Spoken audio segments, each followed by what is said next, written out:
교독하겠습니다. 신약 성경 2페이지입니다.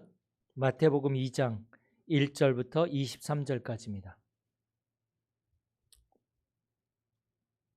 우리 교독하도록 하겠습니다. 마태복음 2장 1절부터 23절까지 교독합니다. 제가 1절 먼저 읽습니다. 헤로드 왕 때에 예수께서 유대 베들레헴에서 나심에 동방으로부터 박사들이 예루살렘에 이르러 말하되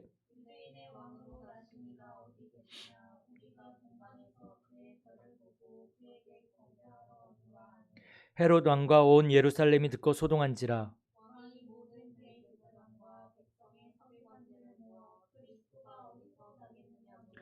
이르되 유대 베들레헴 이오니 이는 선지자로 이렇게 기록된 바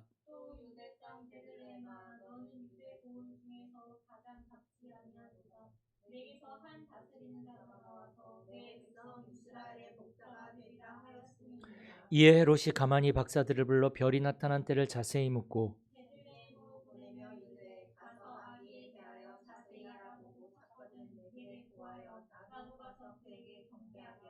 박사들이 왕의 말을 듣고 갈새 동방에서 보던 그 별이 문득 앞서 인도하여 가다가 아기 있는 곳 위에 머물러 서 있는지라. 집에 들어가 아기와 그의 어머니 마리아가 함께 있는 것을 보고 엎드려 아기께 경배하고 보배압을 열어 황금과 유향과 몰약을 예물로 드리니라.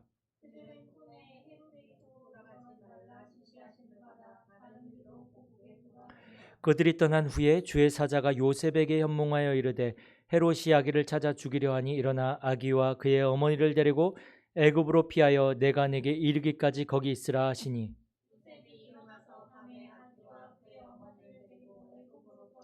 헤롯이 죽기까지 거기 있었으니 이는 주께서 선지자를 통하여 말씀하신 바 애굽으로부터 내 아들을 불렀다 함을 이루려 하심이라.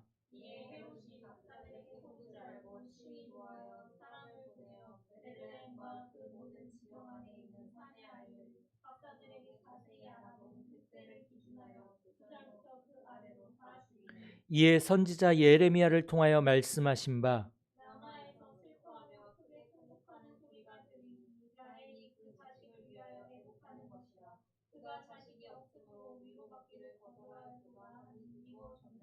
헤롯이 죽은 후에 주의 사자가 애굽에서 요셉에게 현몽하여 이르되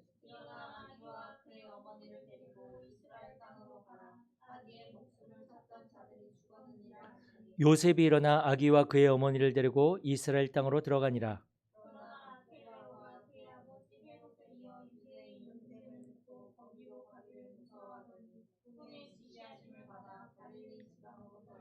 나사렛이란 동네에 가서 사니 이는 선지자로 하신 말씀에 나사렛 사람이라 칭하리라 하심을 이루려 함이로라. 아멘.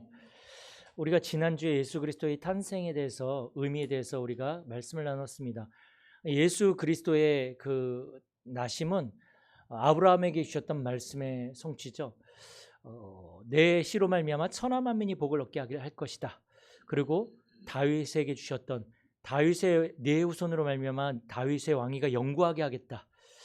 바로 예수 그리스도로 말미암아 많은 사람들이 구원을 얻고 하나님의 나라가 이 땅에 도래하는 그 말씀이 성취되어지는 것이라고 우리가 말씀을 나눴습니다. 예수 그리스도로 말미암아 이제 사단의 권세가 무너지고 그 십자가 사건을 통해서 구약에 예언되어졌던 그 모든 예언이 갈보리산 십자가에서 완성이 되어지는, 그래서 우리는 완성된 복음을 우리는 듣고 이 복음을 누리고 전달하는 그 여정의 길을 가게 되는 것입니다. 그게 이제 우리가 지난주에 들었던 말씀이죠. 오늘은 마태복음 2장에 있는 동방박사들의 경배와 피신입니다. 사실 이 마태복음은요, 요셉을 좀 기준으로 해서 기록이 됐습니다. 그러다 보니까 지금 이 예수님이 동방박사들이 경배했을 때는 좀 예수님이 태어나시고 나서 좀 있다가 그런 시간이 흐른 뒤에 그런 모습이죠. 근데 저는 이 말씀을 준비하면서 세 가지 질문을 해봤습니다. 이 성경 본문을 보면서 첫 번째 질문은 누가 진정으로 메시아를 기다리고 있는가? 누가 진정으로 메시아를 기다리고 있는가? 말씀을 알고 있고 율법에 능통한 이스라엘 백성들도 아니었고 제사장들도 아니었고 이스라엘 백성들도 아니었죠. 한마디로 말해서 그 사람들은 예수님의 오심에 대해서 그렇게 반가워하지 않았죠. 동방 박사들이, 동방에서 온 박사들이 바로 이 메시아를 기다리고 또 메시아를 만나기를 희망했던 사람들이죠. 한마디로 말해서 참된 예배자가 누구냔 말이죠. 참된 예배자가 그리스도를 소망하고 그리스도를 바라보는 참된 예배자. 저와 여러분들이 정말 이 참된 예배자들이 되어줘야 되겠습니다. 두 번째 질문은 왜 하필 예수님은 가장 어두운 시대에 태어났는가? 그 이스라엘이 500년 동안 하나님의 말씀이 끊어지고 지금 로마의 속국이 되어져서 굉장히 어려운 그런 시대인데 왜 하필은 이 가장 어두운 시대에 태어났는가? 예수님은 이 어두운 시대에 빛으로 오신 거거든요. 그 빛만이 이 어두움을 이제 물리칠 수 있는 거거든요. 조금 요거를 다르게 적용해서 여러분들은 왜 그 집에서 태어났습니까? 여러분들은 왜 그 일을 하고 계십니까? 왜 지금인가? 왜 지금 내가 이 일을 해야 되는가? 이 부분에 대해서도 분명한 답을 얻으셔야 됩니다. 그렇다면 이 마태복음 2장을 통해서 보여주고 있는 게 누가 진정한 왕인가라는 거죠. 헤롯이 진정한 왕인가? 예수님이 진정한 왕인가? 이 싸움에 대해서 이 마태복음 2장에서 보여주고 있습니다. 하나님은 예수 그리스도를 통해서 우리의 모든 문제를 해결하시고 사단의 권세를 깨뜨리신 참된 왕으로 이 땅에 오셨습니다. 이 땅의 왕은 영원하지 않습니다. 그러나 영원한 왕 대신 그리스도가 우리에게 오셔서 모든 사단의 권세를 깨뜨리시고 나의 왕이 되어주신 거죠. 나의 배경이 되어주신 거죠. 그래서 저와 여러분들이 바로 예수 그리스도 이 이름만 붙잡고 길을 걸어간다면 왕이신 그 하나님께서 그리스도께서 우리의 모든 여정에 개입하시고 간섭하셔서 하나님의 계획을 분명히 이루어 가시는 겁니다. 하나님은 나를 보호하시고 하나님은 나를 책임져 주시고 하나님은 나를 인도해 가실 것입니다. 우리는 그 그리스도를 왕으로 주인으로 고백한 사람들입니다. 그러나 예수님의 이 탄생과 관계없던 사람들이 있었습니다. 누굽니까? 헤롯 왕과 온 이스라엘은 예수님의 탄생과 상관없는 사람들이었습니다. 이 헤롯이라는 사람은 BC 47년에 유대 총독으로 임명이 되어졌죠. 그리고 BC 40년에 유대의 분봉왕으로 책봉된 사람입니다. 원래 이 헤롯 왕은 에돔 족속입니다. 에돔 족속. 에서의 후손입니다. 에서의 후손. 그런데 로마가 이 에돔 족속을 강제적으로 이 유대 이스라엘에 편입시켰을 때 이스라엘의 사람 된 거죠. 그런데 이 사람은 정치적인 수완이 대단한 사람이죠. 어느 정도로 대단한 사람이냐면 유대인의 환심을 사기 위해서 성전을 짓고 그리고 유대인들이 흉년이 들어서 막 굶어 죽었을 막 어려울 때 자신의 사제를 털어가지고 그 유대 굶어 죽는 사람이 없도록 막 이렇게 도와준 사람이죠. 그래서 유대인들이 환심을 얻기도 했습니다. 그런 반면에 또 이 헤롯은 로마 황제를 위해서 그 우상 성전을 지은 사람이에요. 우상 성전을. 그러다 보니까 유대인들이 굉장히 이제 싫어했던 그 사람입니다. 그리고 이 사람은 이 자기의 그 분봉왕이란 직책에 굉장히 집착했던 사람이라 가지고 이것을 지키기 위해서 자신의 아내도 죽이고 장모도 죽이고 맏아들도 죽이고 나중에 두 아들까지 다 죽였던 사람이죠. 자신의 왕권을 유지하려고. 그러니까 이 왕으로 있는 동안에도 굉장히 불안한 거예요. 이 왕 심지어 자기 아들한테도 이 왕권 물려주기 싫어가지고 아들까지 죽여버린 그런 사람인 거죠. 그런데 갑자기 어느 날 왕궁에서 태어나지도 않은 그 새로운 왕이 탄생했다는 그 소식을 들었으니 이 헤롯 왕이 얼마나 미쳐버리겠습니까? 완전히 헤롯에게는 선전포고와 같은 거죠. 자기가 왕인데 자기가 지금 다른 사람 왕 못되게 하려고 지금 다 죽여버렸는데 왕이 태어났다고 하니까 미치는 거죠. 그리고 이 예루살렘은 보니까 예루살렘에 있는 이 사람들은 이 태어났다는 이 아기로 인해서 난리가 난 거죠. 소동이 일어났습니다. 왜 그러냐면 이 이스라엘 백성들은 헤롯 왕을 알잖아요. 그러니까 그로 말미암아 일어날 일들에 대해서 두려운 거예요. 그래서 소동이 나게 된 거죠. 온 인류의 구원을 위해 이 땅에 오신 예수님을 기뻐하며 찬양하며 영광 돌려야 할 텐데 이 땅의 왕인 헤롯 왕은 그 예수님의 탄생을 굉장히 거부한 거죠. 또 대제사장과 백성의 서기관들, 하나님의 일을 하고 하나님 앞에 제사를 지내고 하나님의 말씀을 율법을 지키고 있는 자들, 이 사람들도 예수님의 탄생하고 상관없습니다. 복음하고 상관없는 거죠. 이 헤롯이 이 대제사장들과 백성의 서기관들 불러서 이 아기가 어디에 태어날 거냐 물으니까 이들은 알았어요. 메시아가 어디에 태어난다라는 걸 이 사람들 알았어요. 메시아라는 걸 알았다라는 얘기죠. 그 아기가 베들레헴에서 이 메시아가 태어날 것이라는 것을 알고 있었죠. 그런데 그들은 알고 있었지만 헤롯이 두려워서 아무도 베들레헴으로 가지 않았죠. 죽임당할까 봐.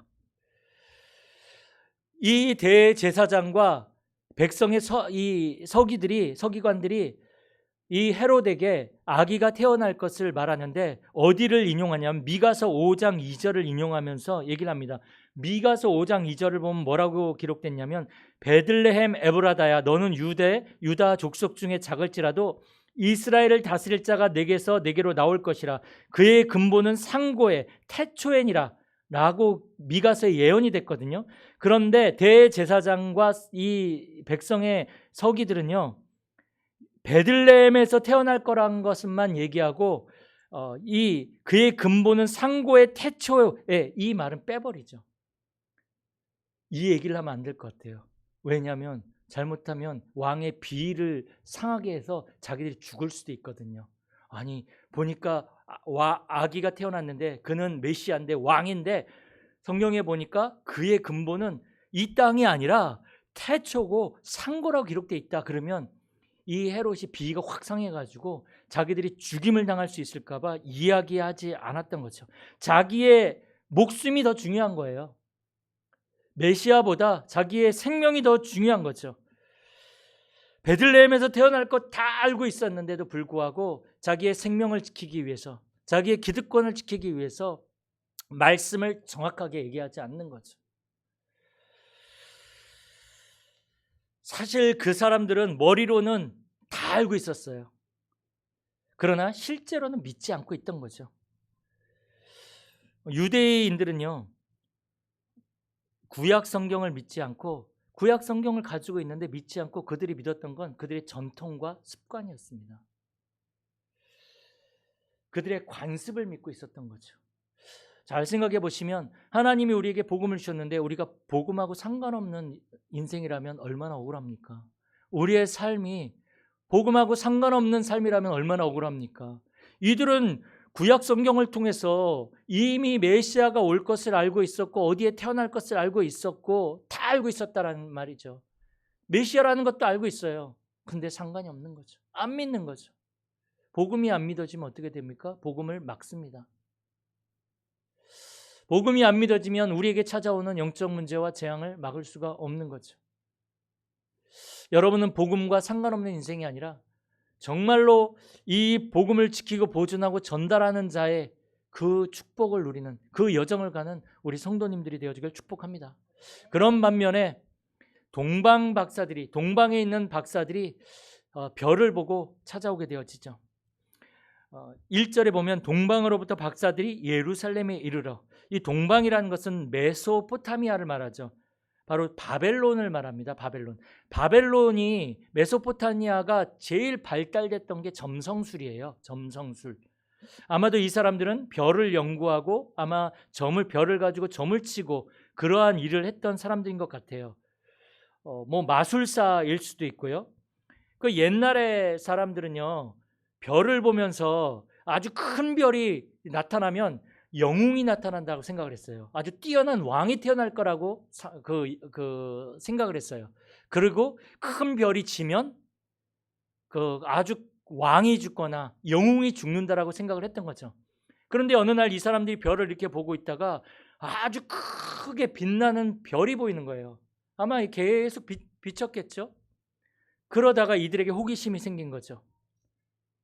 호기심이 생겨서 저 별을 따라서 그 태어날 왕에게로 우리가 한번 가보자. 그래서 그들은 메소포타미아에서 그 별을 따라서 이제 이 이스라엘까지 온 겁니다. 저 태어날 왕에게 우리가 찾아가서 경배하자.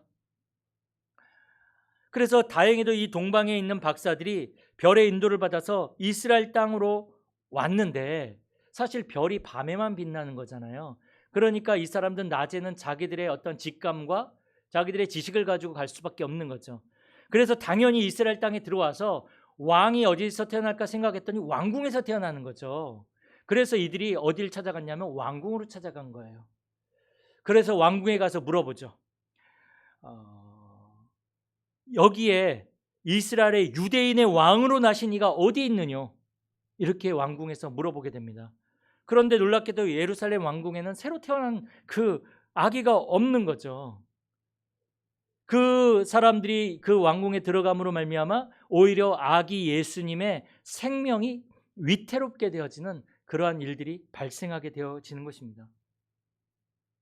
그래서 그들은 뭐 헤롯과 이렇게 얘기를 하고, 헤롯이 막 이제 아까 말씀드린 것처럼 어디에서 나겠느냐 물어보고, 이 박사들에게 너희들이 가서 아기를 찾거든 다시 내게로 와서 얘기해라. 그러면 나도 가서 경배하겠다. 이렇게 얘기를 합니다. 뭐 경배하려고 물어본 건 아니죠. 죽이려고 물어보는 거죠. 어쨌든 그들은 다시 왕궁에서 나오니까 마침 별이 떠서 그 별이 이 동방의 박사들을 인도하는데 아기 예수가 있는 그 집에 와서 멈추는 거죠. 저는 그런 생각해 봤어요. 아니, 저 별을 본 많은 점성술사들이 있었을 것인데 다 찾아오는 건 아니구나. 많은 사람들이 복음을 듣는데 다 복음을 듣는 건 아니구나. 하나님이 우리에게 언약을 주시는데 또 말씀을 주시는데 다 그 말씀을 붙잡는 건 아니구나. 그래서 그들은 왕궁에서 나와서 별의 인도를 받아 아기 예수를 만나고 아기 예수께 경배하고 예물을 드리게 됩니다. 그들이 드렸던 예물이 황금과 유향과 몰약이죠. 우리가 어렸을 적부터 너무 많이 들었지만 황금은 뭐 왕을 상징하고, 유향은 제사장에게 속한 것이고, 그리고 몰약은 십자가를 상징한다고 어렸을 적부터 많이 들었어요.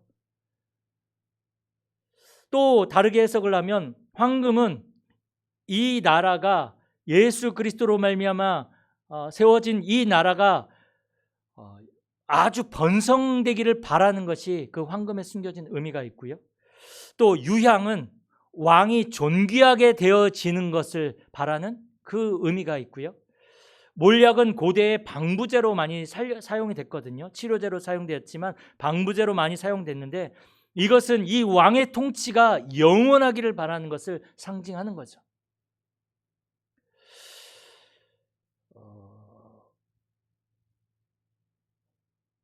우리가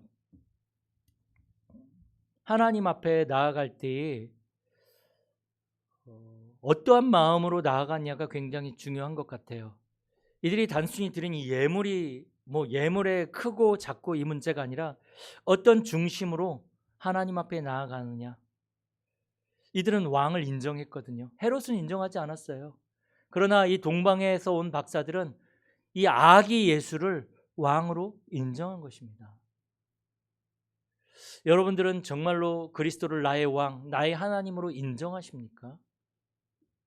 인정하셔야 됩니다. 그러면 내 인생을 드릴 수 있습니다. 내 가장 소중한 것을 드릴 수 있습니다. 동방에서 온 박사들처럼 예수님의 탄생을 기뻐하며 또 환영하는 하나님의 계획 속으로 들어가는 그 속에 우리는 있을 수 있는 것입니다. 그들은 그렇게 경배하고 이제 나와서 돌아가는데 꿈에 천사가 나타나서 헤롯에게 가지 말라고 하죠. 그래서 그들은 천사의 지시함을 받아 다른 길로 자기들의 고향으로 돌아가게 되어집니다. 사람의 말을 따르는 것이 아니라, 우리가 사람에게 많이 속기도 하고 사람의 말을 따라가잖아요. 우리는 하나님의 말씀을 따라가야 됩니다. 하나님의 계획을 따라가야 됩니다.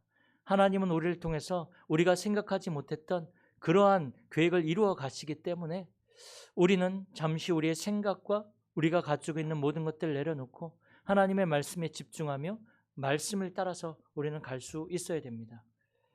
그러면서 이제 헤롯이 동방에 이 박사들이 오지 않으니까 속은 것을 알고 이제 화가 나서 이제 그 아기들을 그 박사들에게 물어본 그 시기를 해서 그 아래로 아기들을 다 죽이게 되어지죠. 그 전에 주의 사자가 요셉에게 현몽해서 이제 애굽으로 도피하라는 그러한 말을 전하게 되어집니다. 여기에서 저는 조금 그런 생각을 해봤습니다. 주의 사자가 요셉에게 현몽하여 하나님의 계획을 이루는 데 있어서 중심이 되는 사람입니다. 사실은 요셉이 생물학적으로는 예수님의 아버지가 아니지만 그 당시에는 아버지의 권위가 굉장히 대단했기 때문에 아버지가 보호하지 않으면 안 되는 그러한 시대이죠. 그래서 법적으로 물리적으로 요셉을 통해서 하나님은 보호하신 것입니다. 예수님을, 아기 예수를. 마찬가지로 하나님의 계획이 이루어가는데 하나님은 여러분들을 통해서 여러분들이 중심이 되어져서 하나님의 계획을 이루어갈 것이고 하나님은 렘넌트들을 보호하고 렘넌트를 키워 나갈 것입니다. 그래서 이 요셉이 이제 애굽으로 도피하게 되어지는데 이 박사들이 드렸던 이 예물은 아주 소중한 도피 자금이 되었습니다. 사실은 애굽에서 오래 사는데 돈이 어디 있습니까? 그 황금과 유향과 몰약이 굉장한 도피 자금이 됐던 거죠. 이게 다 하나님의 계획 속에 있는 거죠. 그러면서 이 성경은 마태는 뭐라고 얘기를 하냐면 이 모든 것들이 바로 선지자를 통해 말씀하신 것에 말씀이 성취되어졌다라고 이렇게 얘기를 합니다. 15절에 보면 이렇게 기록되어 있습니다. 헤롯이 죽기까지 거기 있었으니 이는 주께서 선지자를 통하여 말씀하신 바 애굽으로부터 내 아들을 불렀다함을 이루려 하심이라. 이게 바로 호세아서 11장 1절의 말씀이 성취되어졌다라는 것입니다. 그러니까 마태는요, 구약의 하나님의 말씀이 계속적으로 지금 예수님을 통해 성취되어지고 있다라는 것을 보여주고 있는 거거든요. 그러면서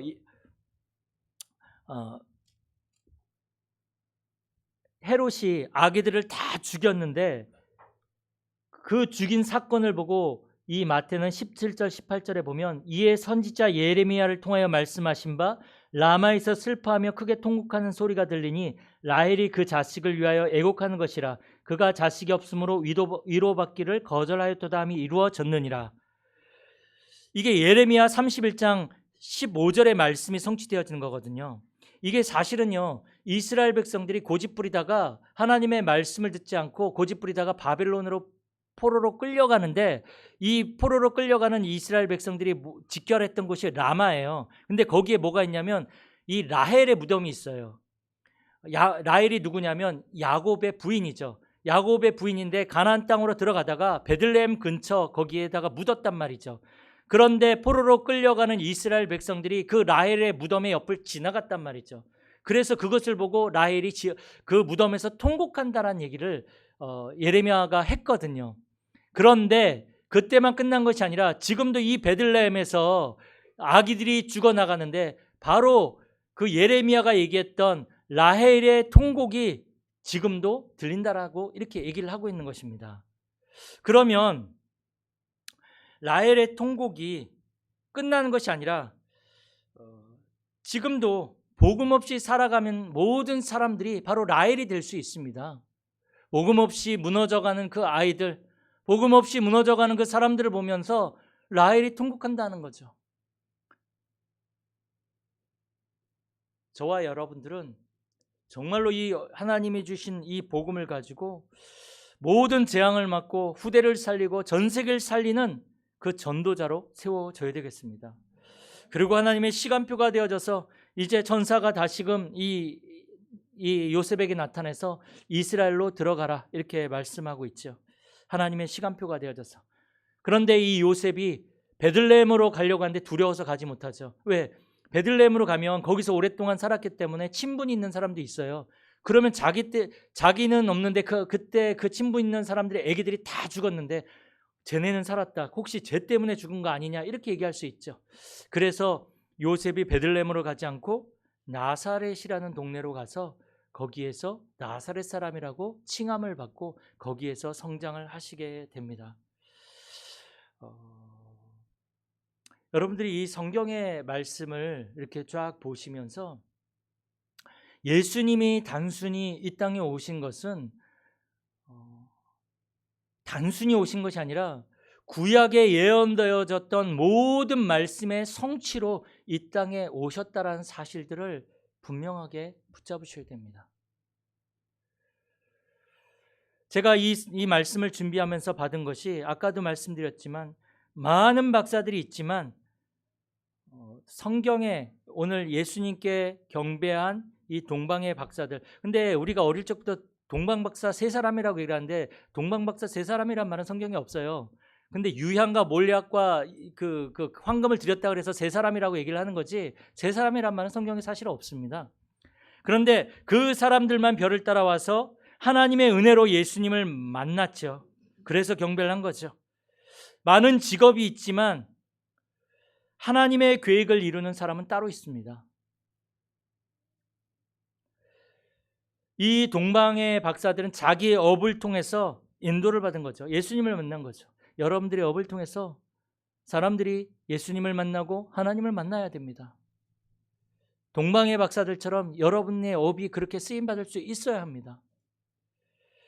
그리고 그들이 예물을 드렸는데 아까 말씀드린 대로 내 인생을 두고 하나님 앞에 무엇을 드릴 것인가? 작은 것이라도 그것이 세계복음화에 유용하게 사용될 것입니다. 복음을 위해서. 그 동방의 박사들이 드린 예물이 도피자금으로 쓰였던 것처럼 여러분들이 드린 그 예물들은 복음을 위해서, 세계복음화를 위해서 유용하게 사용될 것입니다.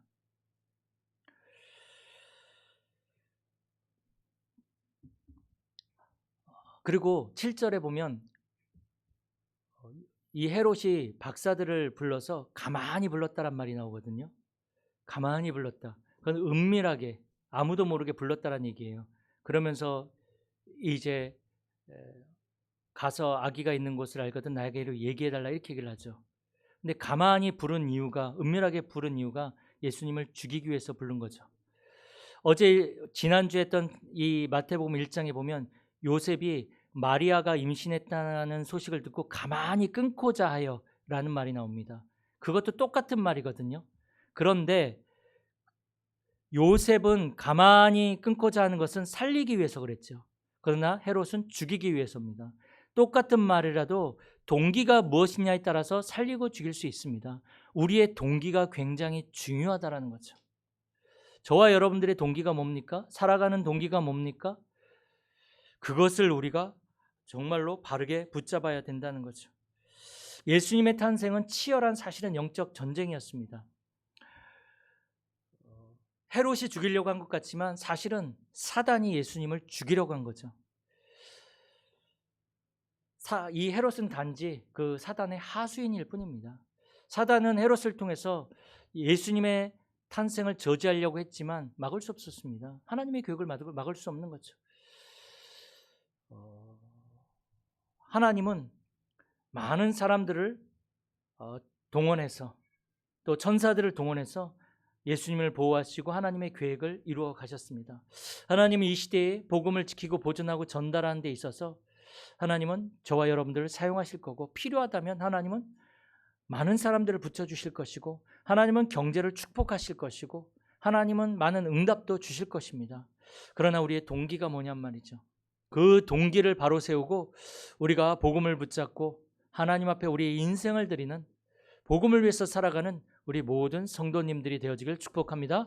우리 합심해서 한번 기도하도록 하겠습니다. 살아계신 하나님 감사드립니다. 이 시간에도 하나님께서 우리에게 하나님 말씀을 통해 다시 한번 예수 그리스도의 탄생의 의미와 또 그 예수님을 하나님 경배하며 영광 돌렸던 그 동방의 박사들의 믿음을 하나님 확인하게 하시니 감사드립니다. 이제 하나님 우리가 복음을 지키고 보존하고 전달하는 데 있어서 하나님 우리의 인생을 드리게 하여 주옵시고 우리의 동기를 바로 세울 수 있도록 하나님 역사하여 주옵소서. 하나님 이번 한 주간이 복음이 복음되게 하는 그러한 하나님 여정이 되게 하여 주옵시며 하나님 복음을 통해서 모든 흑암의 권세가 무너지며 하나님의 계획과 복음이 하나님 정말로 세워지는 한 주간이 될 수 있도록 역사하여 주옵소서. 하나님 이것을 위해서 우리의 모든 산업을 축복하여 주옵시고 하나님 우리의 후대를 축복하여 주시고 우리의 현장과 우리의 가정을 하나님이 축복하시고 이제는 그 모든 것들이 하나님 나라 일에 쓰임받을 수 있도록 하나님 역사하여 주옵시고 우리의 믿음을 하나님이 지켜주시며 이제 우리의 삶을 통해서 하나님이 하실 일들이 보여지며 우리에게 하나님 힘을 주셔서 능히 감당할 수 있도록 하나님 역사하여 주옵소서.